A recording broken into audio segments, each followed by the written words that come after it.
What are realistic expectations for us Tigers fans of Spencer Torkelson? This is the first position player they've had like this that start opening day in quite some time. Tigers, they made a move, and I think they're serious, man. They made a big move, in my opinion, to trade for a guy that had 27 home runs, 109 RBIs last year, a legitimate outfielder in this league. I mean, this is one that sort of was like, what do we have to give up? Not that much. Hold on, we gotta talk to some of our sources, so to speak, to find out if this really is as big as maybe we thought it was. Exactly, and we got just that. And my guy, Rogelio Castillo. Did I say it correctly? Yes, you did. Thank you. Yes. He's been practicing it. I heard it 18 times, and I said, I think you got it right, bro. How you doing, Raj? Good, Darren. How you doing? I'm doing well, thanks. So, just right off the rip here, is this move for Auston Meadows as big for us, Tiger fans? Are we getting too excited, or is this something to get excited about? It's something to get excited about because the fact that you look at Isaac Paredes, who they traded to Tampa, really didn't have a place here. The Tigers gave him an opportunity, and he wasn't going to hit for power.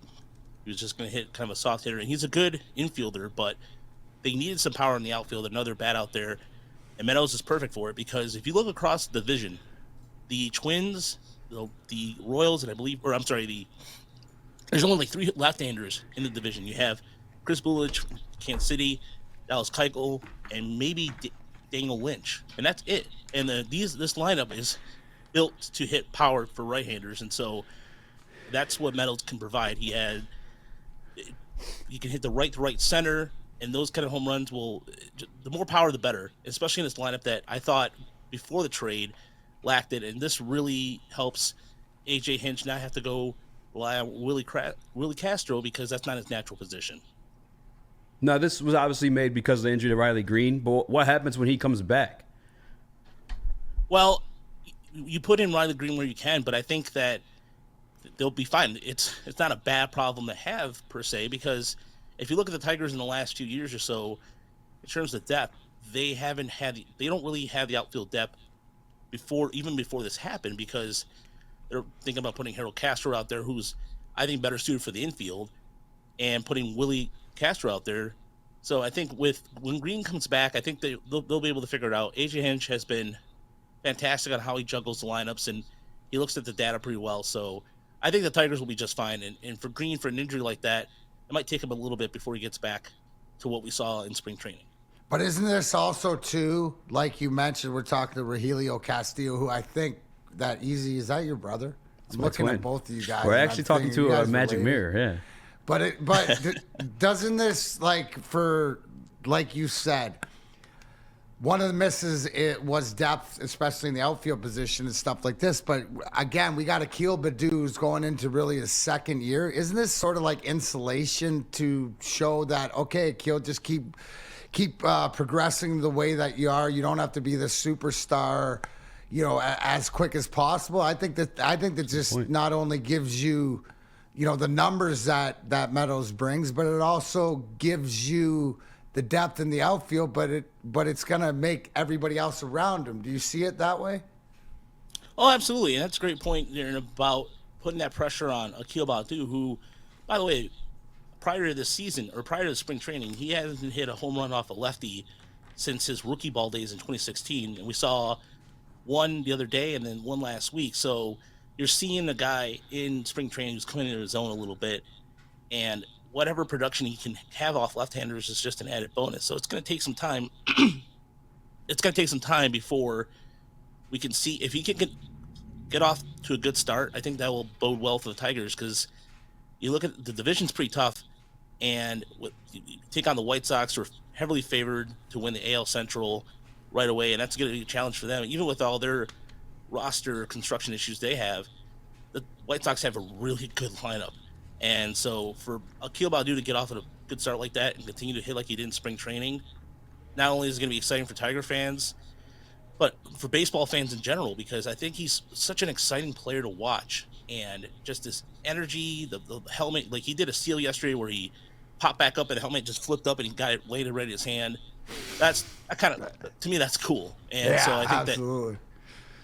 so I think Badu is going to be a chance for him to kind of take the next step without too much pressure, as you said, Darren, because it's a lot. You have to beat that sophomore jinx.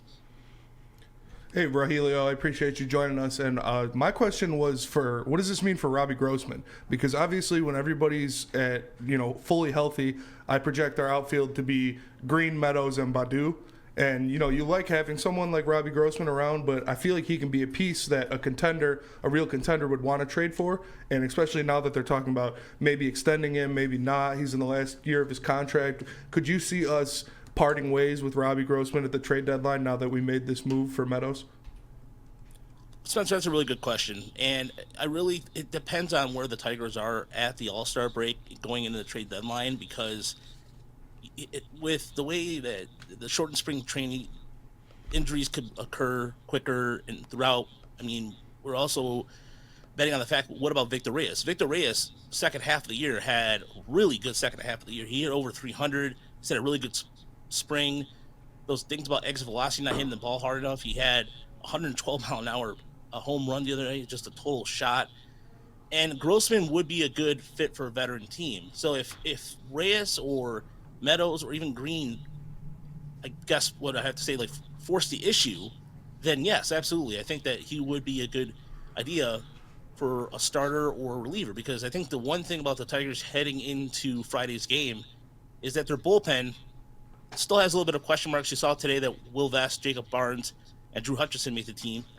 And that's great, but it's also gives them a little bit of experience right now, even with Andrew Chafin on the injured list. So it really depends. I think that if it fits and they're getting production from the outfield, then move them if they have to. We're talking to Rogelio Castillo at Rogcast Baseball here, and I want to know, I love the fact that Miguel Cabrera broke the news to Spencer Torkelson about making the opening day roster. I think it leads into Miggy being an engaged Miguel Cabrera, embracing his role as DH, sort of handing over the baton at first base to Torkelson. What are realistic expectations for us Tigers fans of Spencer Torkelson, especially, in the first few weeks of the season? Well, there's one thing that I noticed about Spencer Torkelson last year, because between myself and Chris Brown on the podcast, we went over 50 minor league games last year, and at every level, Spencer Torkelson made adjustments. For example, his last month at AAA Toledo, he started going the right field more. At first, it was a slow process, but then he just started stinging the ball. And so I think Tiger fans, if you can hit 20 home runs and hit over 280, that'd be fantastic. I am one of those people that want to.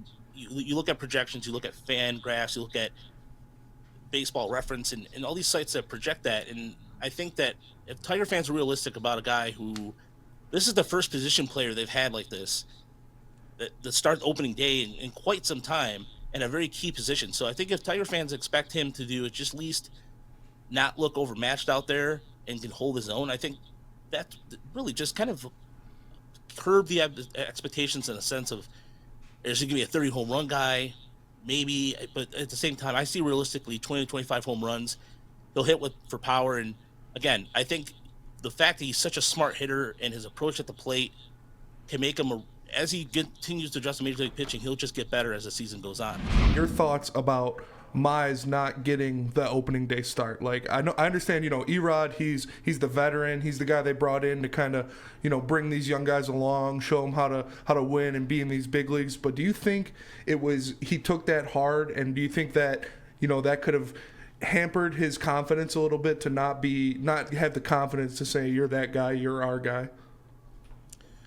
No, I don't think so, because there's one thing that's been constant, that, from my opinion, is that he just wants to win. He's a guy he's played for the Tigers the entire. I mean, you mentioned this on the podcast. He played for a Tigers team in high school. His college team, Auburn, was the Tigers. I think he wants to win, and so whoever's going to give them, whoever it may be, him or Rodriguez, that gives them best chance on opening day, I think he's fine with it. I mean, I think, to me, I always view pitch starters in these rotations as kind of like a brotherhood of sorts.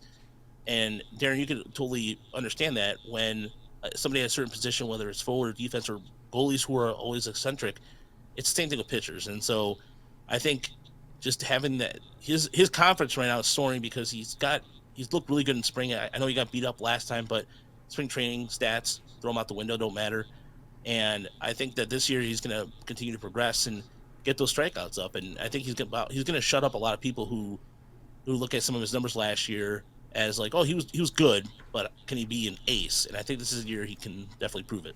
I think you saw that in his mentality when you saw him interviewed this spring training to realize that he's on the opening day roster. There's no pressure, anxiety, whatever about being up and down, that this is his job. So, I mean, I think that takes a big sort of sigh of relief off his chest, and now we can just go out and pitch. And I think in his situation, sometimes you find this with high draft choices, unless they come in and make a big splash, then everybody sort of looks at them as a bust when all they need is a little bit more time to develop and mature. And that's what, you nailed it earlier. And I would say this, I've been the harshest out of all the GMs on Alavila, and now we can argue that he's hamstrung a little bit more than everybody else. But when he's been able to make these deals, especially this offseason, you have to look at it. And, I guess my last question to you is Javi Baez, right? Have we noticed anything in spring training that it's a different Javi Baez? And I guess the big concern for me is the strikeout rate. You know what I'm saying? Just like put the ball in play, bro, with the guy on third and less than 1 out or stuff like this. Are we seeing something that he's going to be an integral part of this Tiger lineup and not just because he has to, because he's making the big bucks? I think he's going to be. And if you look at his first half and second half numbers last year, from the time he was in Chicago to with the Mets, it was a completely different player. He did strike out at a high clip at both times, but he was hitting almost under 200, I believe, in the first half of the season. Not a lot of power, and he showed it when he got to New York. And so he was really comfortable in New York. I mean, I remember him talking about that before. And maybe for him in this case, a team wanted him, and it gives him a stability that he has, because the Cubs were kind of doing a fire sale last year. So maybe he just didn't want to play there. I don't know the specifics about that, but his second half numbers last year, despite the strikeouts, showed a different player. And I think that if the Tigers can get that kind of production out of him with power, I think they'll be in business, because the defense is there. He is a significant upgrade what they had at shortstop than they had before. And I just want Tiger fans to be patient about this. And please, for the love of all things, do not tweet when Carlos Correa is doing better than Baez. You're an idiot if you do that, because, quite frankly, why? Tell him, baby. Tell him. Give it to him. Give it to him, big dog, because it's such a I know. It's such a stupid thing. But you know it's going to happen. And you know it's going to be there. But here's what I want you to know from me to you, the fact that I asked you that, and that gives me, if anybody takes any pride, because this is when I say don't tell me what, tell me who, you're one of the who's. Everybody knows baseball is my first love. I love the game. I look to you to see how you see the game too. It's the same thing as everybody has their opinion, or they see the games differently.